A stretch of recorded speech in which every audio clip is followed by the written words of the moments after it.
Hello and welcome into this new course in which I'm going to teach you how to connect Arduino boards with ESP32 board. In this course, we will connect Arduino Uno with ESP32, but what we teach here can be used with any other Arduino board. When connecting Arduino Uno with ESP32, we are going to use the Arduino IDE software to program both of these boards. Now, just like any other Arduino course, now what we are going to do is simple.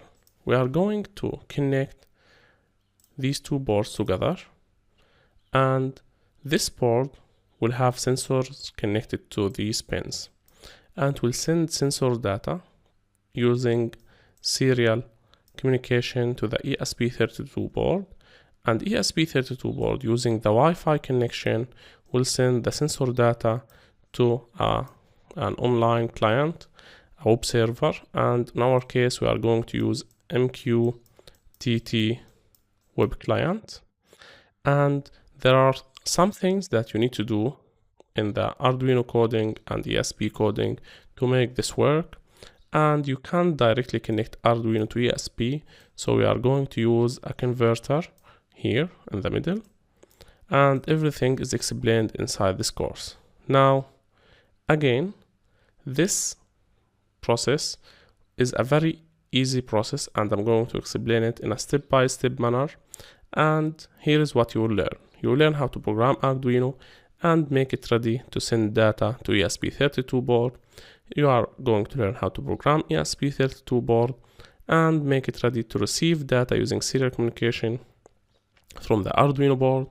You will learn how to make sure that both of these boards works separately. So you'll connect Arduino board to your computer and you will check using serial communication module if it works or not. And you are going to connect the ESP32 board to your computer and make sure that it does actually work.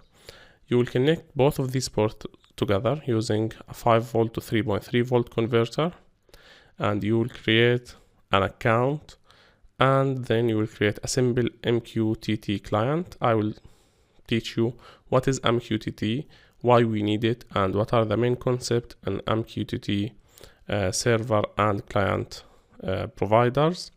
And we will publish data using MQTT.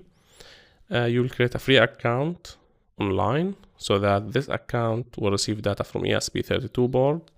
And finally, you will connect your ESP32 board to your Arduino, adjust the code with your own Wi-Fi network data and MQTT authentication details.